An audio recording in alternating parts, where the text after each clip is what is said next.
La punition, connue sous différentes formes, est une sanction qu'on inflige à l'enfant. Cette dernière s'adapte en fonction du milieu. La punition infligée en famille est différente de celle infligée à l'école. Les punitions scolaires concernent des manquements mineurs aux obligations des élèves et des perturbations ponctuelles de la vie de la classe ou de l'établissement. Elles se rapportent également à des manquements graves ou répétés aux obligations des élèves et des atteintes aux personnes ou aux biens. Tchela Hortense, directrice de l'école primaire à l'école Sainte-Monique, explique comment les punitions s'organisent dans son école. Bon, on n'a pas l'habitude de taper les enfants, ni donner de punitions corporelles parce que c'est vraiment interdit.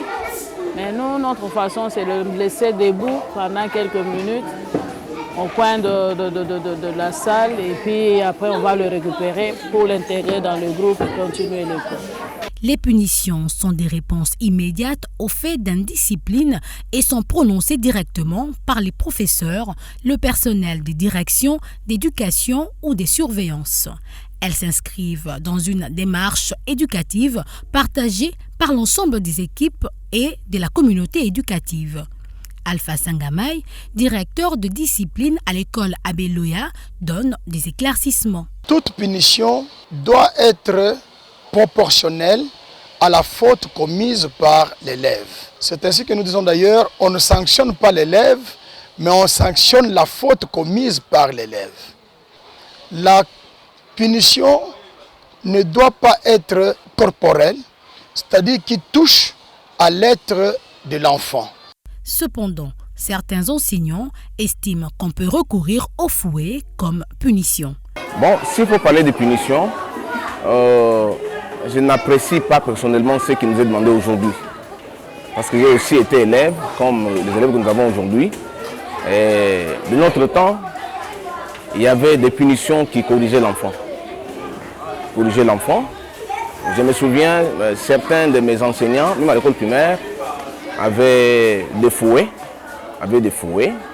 Et quand on commettait des fautes graves, on pouvait nous fouetter. On pouvait nous laisser à genoux pendant des temps.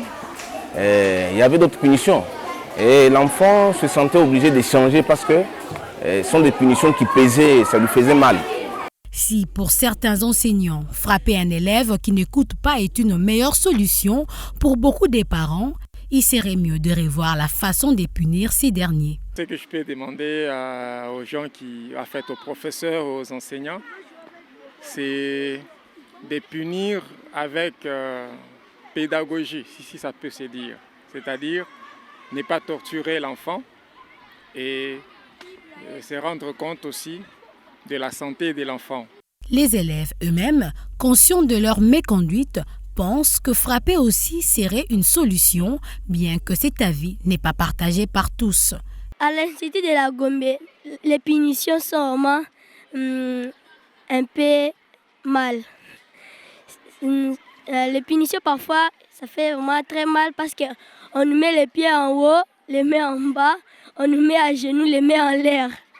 Frapper un élève à l'école, c'est pas bien. Parce qu'il peut tomber pour nous là-bas à l'école.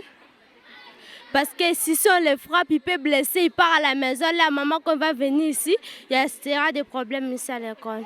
C'est le règlement intérieur qui détaille la liste des punitions applicables dans chaque établissement. Mais il doit respecter certains principes.